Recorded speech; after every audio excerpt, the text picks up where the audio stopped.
So growing up, I was always a car guy. I loved cars. I had BMW E30. I had a couple of them. Loved BMWs, old BMWs.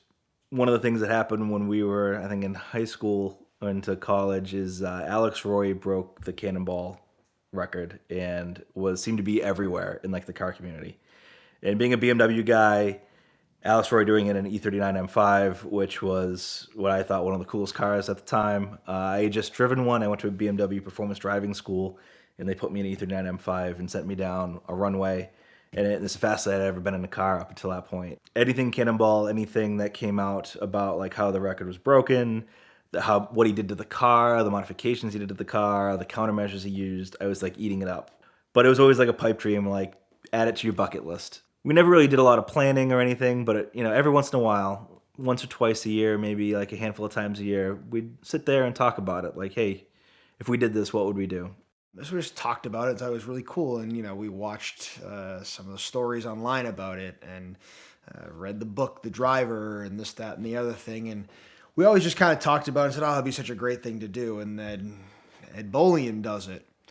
Ed Bolian does it in an old CL55, and he does it on a while he's out on a reconnaissance mission, and he breaks the record and does 2850. And now this is 2013, and so we keep kicking the can down the road as time goes on, and something came up somewhere that we were like, yeah, like let's try this, let's do this, let's actually sit down and talk about it. It was like late 2018, maybe early 2019, and our friend Matt Freed had just opened a bar in Quincy called Idle Hour, and we're sitting there idling for many hours over drinks. So it really just became from like 17, 18, 19, every once in a while, Cannonball, coast to coast. What car would you do? It's just kind of chatting about it. So we had a few drinks one night. We're sitting at the bar, and it was kind of a quiet night. And he came and sat, and we're chatting. And let's figure out if we can actually do this. We have great jobs now. We have the means. We can do this. We can make this work. Let's talk about it. Before you get too crazy, let me do a spreadsheet. Let me figure out if this is actually possible. So I mapped out the route from the Red Ball Garage to the Portofino, and I mapped out the northern route, the southern route, what the distance was, how fast I thought we could go in different areas, what cars we're going to get, the fuel economy of different cars, how many times I thought we were going to have to stop.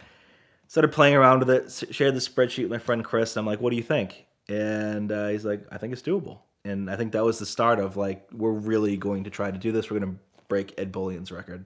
At the time, I was still at Cox Automotive. I was about ready to make a transition back into the automotive dealership world. And I reached out to Matt McGovern, who owns McGovern Automotive Group, which is the group that I now work for. I said, Matt, this is what I want to do. I need your help finding a car. I'll buy it, whatever. I just need you to buy it back for me if we don't break the record. Now, I never told them this. I never told my friends this because the plan was to break the record. But I'm like, I don't want to be stuck with this $80,000 car for for no reason unless we break the record. Then I'll deal with having the $80,000 car. He said, yeah, look, he's like, so I don't know, maybe 2 weeks go by, and this Audi S8 Plus 2017 black, exactly what we want. The only thing it was missing was ceramic brakes, but everything else was perfect. I said, Matt, I need that car. He said, yep, no problem. Go get the car. However you want to pay for it, we'll figure it out. Like, no big deal.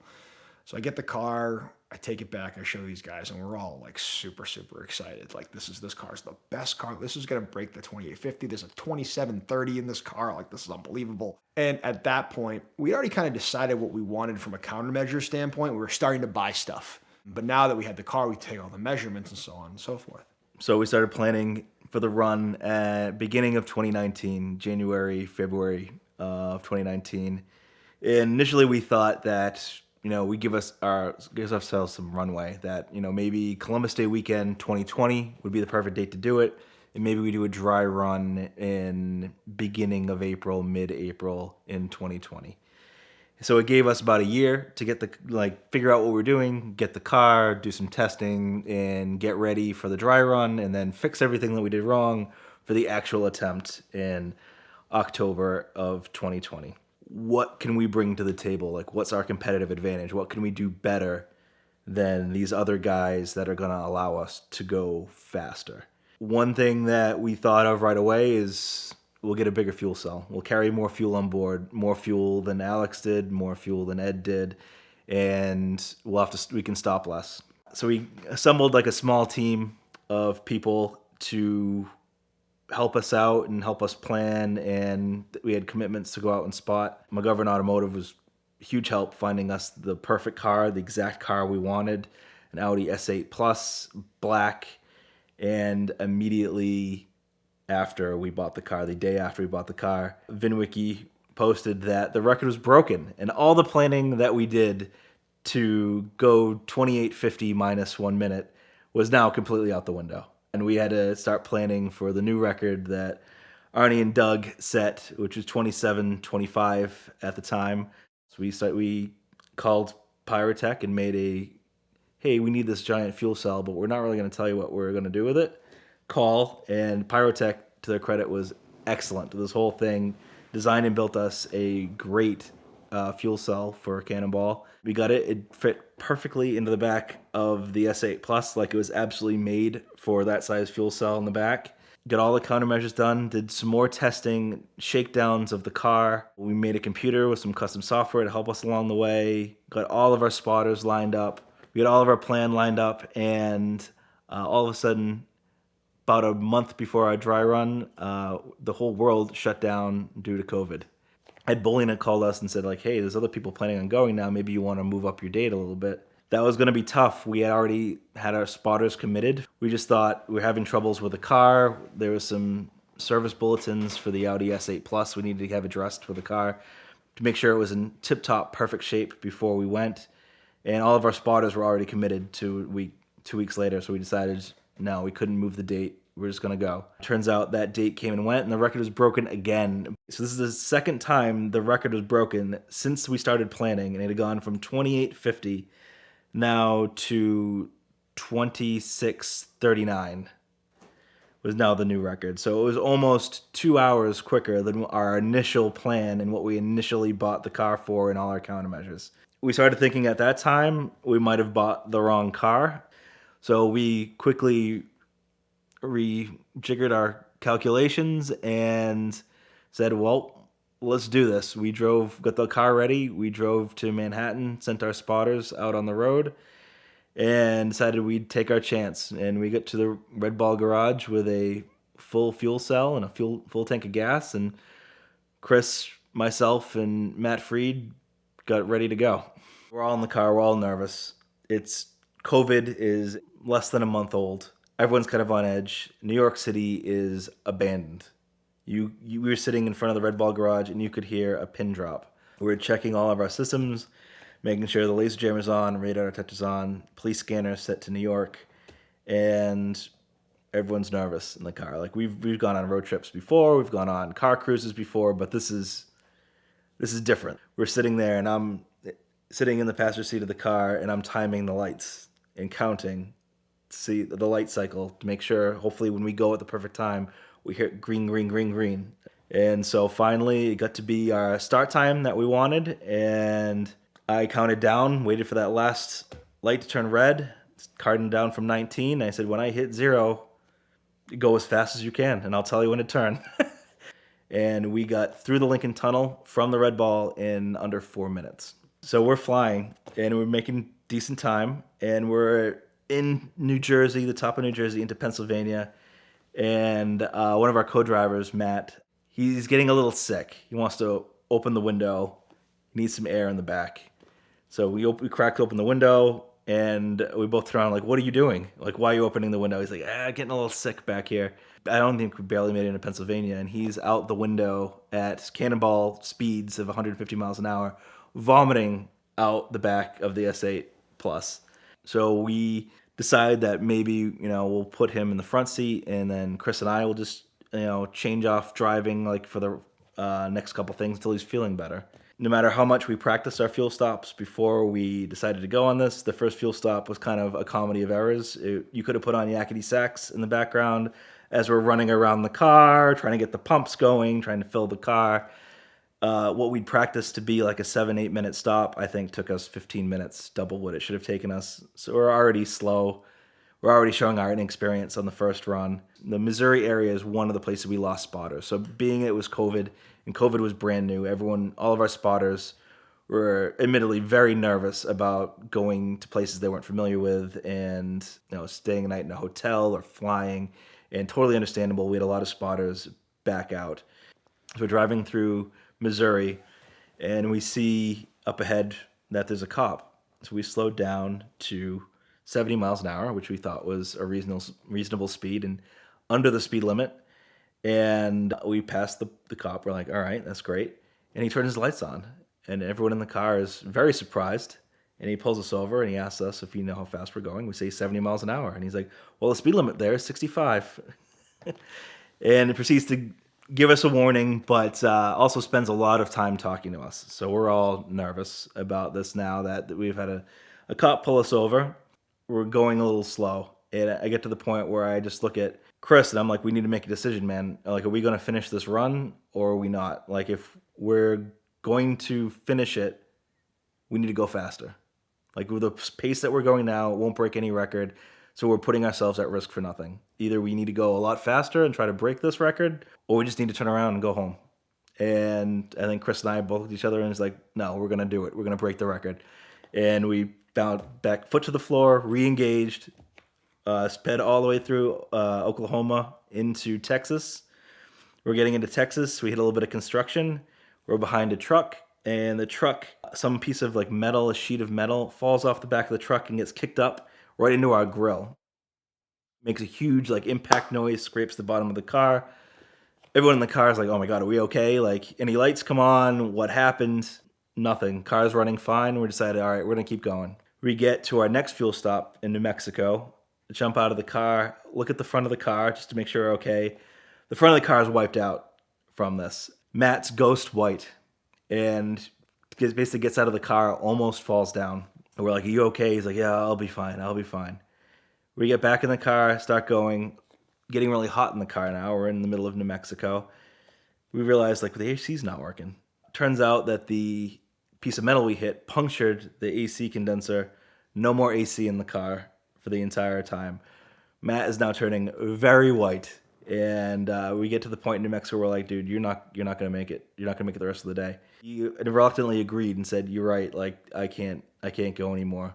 So we pulled over and we left Matt in the middle of the desert in New Mexico, just on the side of the highway. We had a spotter that we had just passed that was going to pick him up, but we kind of just slowed to a roll, basically pushed him out of the car and said, well, we'll see you later. Don't let the vultures get you, essentially on the way there. Get back in the car, and now it's just me and Chris. We were flying, making up great time through New Mexico, Arizona, into California, flying through the Mojave Desert at night, and coming down the I-15 into Los Angeles. We picked up our last spotter, who is a Los Angeles native. He had an RS4 convertible, and he thought this was the most fun thing ever to drive through an abandoned Los Angeles at night with an S8 following him, throwing the S8 into turns, trying to beat the record. We knew it was going to be close. It became pretty obvious once we entered California that it was going to be within a few minutes of the record, which was 26:39 at the time. So we tried to time it, and we hit a little bit of police into California, but we were watching the time the entire way. And when we finally pulled off of the highway, we had intended to, if we needed to, maybe go through some red lights.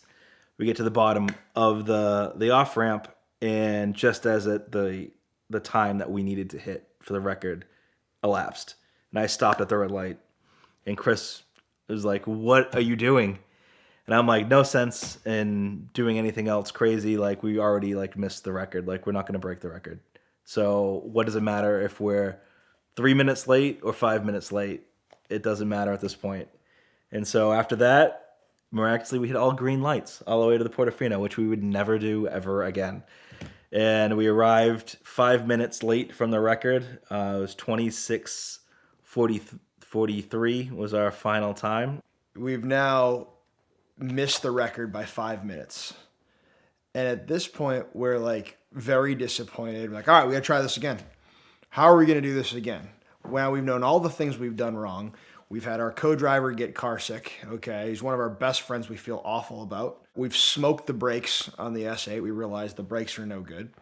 We realized we've screwed up all of these fuel stops. We've done all of this. We've figured out all the wrong things we've done. Like, okay, we missed it by 5 minutes and we did all that wrong. Second go round should be relatively easy. Put a set of Giro disc brakes on it, change a couple other little small things in the car, and we need to find another co-driver. So our friend Sam Lurie, who is a DJ in the Boston area, he also works for a defense contractor, and he had been itching from the get-go, I want to do it, I want to do it, I want to do it, but he wasn't part of the initial conversation. So he was a spotter for us through the Appalachians in Pennsylvania. So we went back and forth, and we were like, we kind of can't not include him. He's been all over us about this thing. So we got to get the S8 fixed up, do a few things. Now it's like middle to late May, and we're going to plan to go in the last weekend in May. Things have started to change a bit from there's people out, the trucker things are lifted. Like there's weird things happening in the world from a traffic standpoint, from a people being out standpoint. Some of the rules and laws and restrictions have been listed. So things were different, and we knew things were different. We came up with this plan that we're going to go the northern route this time. First run was the southern route. We're going to do the northern route. Arnie and Doug obviously got something down about this northern route. They've done it now a couple times. Obviously, it's faster. So I think we upped our spotter count to like 22 from the 12 that we had on the first run, which originally was supposed to be 20. And we get on our way. We're making pretty damn good time. We got out of New York in like 5 minutes this time, where we got out of New York in a little less than 4 minutes the first time. But there's traffic, starting to see some more things. Sam decides before his stint that he is going to get all hopped up on coffee, beans, and 5-hour energy. So by the time he gets in the car, he is like shaking with adrenaline. He ends up doing like 1,000-mile stint on one tank of fuel because for whatever reason, the section that he drove was just dead straight and long, and he was holding it at like a certain area from a speed standpoint that we were just getting impeccable fuel mileage. It was like approaching like 15 miles per gallon. It was stupid. Where on the first run, we didn't get over 12 the whole way. We were basically in traffic from Utah to LA, and we did it in 26:29. So faster than the first time, but nowhere near the 25:39 that we need to do it. We get to LA, Chris and I are having the conversation. Sam's like, well, I never need to do that again. And Chris and I are like pissed, like, F this. The next time we do this, it is a business trip. We are going to find the fastest person we know how to drive. We don't care at all. We're going to throw everything at it. We're going to buy a different car. Like, we're already like on the plane planning on the way back of how we're going to do this. We sell the S8 and I'm like, okay, what are we going to do? Now we decide that the M5 is the right way to go. It's an M5 competition. It's got to have ceramic brakes. It's got to be white, black, or gray so that it kind of blends in with what's going on with the world. We're going to debadge the car. We're going to do our best to make it not look like a BMW M5, just a white sedan. And we really thought about that because, Arnie and Doug had the silver passenger car. They had the fraud Taurus as well, which, looked like a police car, but really it was an Audi S6. So we're going to try to make this car look like something it's not. So we got to get a co-driver. And we have this friend Safi. He owns AVI in Boston, and they did mostly electronics work on the car and some of the fuel stuff along with Bren tuning. We just know he's one of those guys that he doesn't have I need to slow down part of him. He doesn't have that, I'm scared, this is getting kind of scary, I should back out. It's just not a part of who he is. Like, you see him on the track, like he is just out there and he is like lap after lap after lap, just faster. Like there's just no give. And when I tell you that dude drove, when he got in the car, he just put the foot to the floor and there were hours of over 170 miles an hour. Hours. And 5 miles per gallon, but just this music on, just kind of holding the steering wheel like it's like nothing matters. And Chris and I are kind of looking at each other like, okay, this is what we wanted him to do. So at that point, we got to the Rockies in like 120 mile an hour average, like just something completely stupid through the Rockies. And we're pacing sub 24 hours, low 23s into Vegas. Okay. We're like, we've got this in the bag. That was our first mistake, was starting to talk about having it in the bag. So we get through Vegas and we hit a little bit of traffic. There's an accident in Prim, which is the border town right by the agricultural stop between Vegas and LA, right on the California border, if you will. Tedward tells us over the phone, hey guys, we've been talking about this traffic situation in the Cajon Pass on I-15 in California all day. It's not ending anytime soon. Somebody tried to commit suicide via gun in the car, and they were unsuccessful. When they were unsuccessful, they decided they were going to hold their family hostage in the car, and they're still holding the family hostage in the car. At this point, we're probably pacing like a 24-20. That's the pace, right? So we're like, okay, sounds good. What do we need to do? Because like we can't just drive into that. There's a fire road, or you can drive 50 miles, 50, not 15, 50, out of the way through Death Valley, essentially. We said, okay, like this is the only chance that you have. But if you maintain a whatever 100-mile-an-hour average, you should be able to beat the record by 10 minutes or whatever the calculation was. Adding 50 miles to a run is a lot. And I kind of knew at that point, if we're going to be doing this detour, we're really not going to break the record. We needed to average over 100 miles an hour to make it work. And at that point, just by pure timing of when we left, it was broad daylight. It was essentially the middle of the day. And averaging triple digit speeds in the middle of the day is difficult under the best of times. And this is on 2-lane roads kind of in the middle of nowhere. And I knew it was going to be super difficult. We did our best, and it just didn't work. And when we pulled in, it was discouraging. We did the best that we could to cut down on time in that area. There were some contentious moments in the car after being in a car for 24 hours with two guys.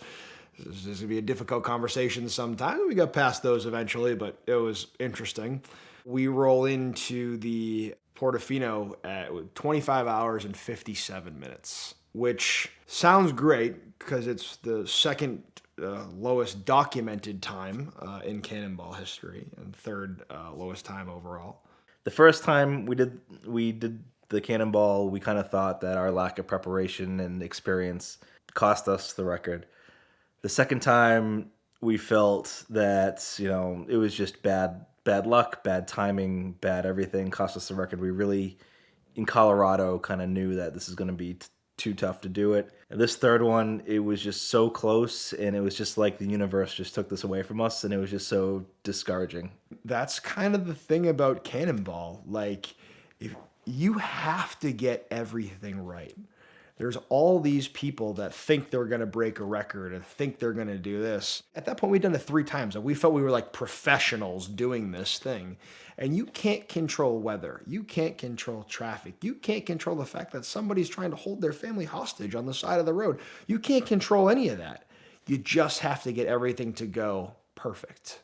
If you look at the Cannonball leaderboard, we still have the highest average speed of anybody. But with 50 extra miles, that average speed doesn't mean anything because it still equals a lower time. So we kind of figured with that average speed, if there was no hostage situation, we probably would have the record. Obviously, nothing's guaranteed. But, that was disappointing. I didn't want to think about Cannonball for quite some time after that. My wife did not want to talk about Cannonball anymore after that. We'd been talking about it nonstop for about 2 years at that point. She was pretty done with it now. Wished it would be over. I was kind of done with it, and I just thought to myself, I'm like, we gave this our best shot. I don't regret anything that we did. I think we always, obviously hindsight's 2020, but I think with the information that we had going into this, we gave it the best effort that we could have possibly gave it, and we just couldn't do it. And people ask if I'm going to do it again, and I say, and we gave it 3 shots, the best we could. And I said, I if something changed, if you could, one of my team members approached me, that we did it with, and said, I think we could do it faster because X, Y, Z. We could do this better. We could, do this faster. The technology's made this better and easier, so we can do it quicker. And I really felt that there was another advantage that we could use to increase the margin of error and reduce the amount of luck we needed. I think maybe I would give it another try, but I just don't think now that we could do anything better than we did, and it would still be a lot of reliance on luck. And people ask us all the time, are you going to do it again? Are you going to do it again? Like, when you've come up short that many times and you've had bad luck on your side, it's like, how many more times do you think you can try and chance and break this record? I don't think I'd change any of it at all. It's one of like the best things I've ever done, outside of probably have my daughter in my life. It's one of the top 5 things I've ever done.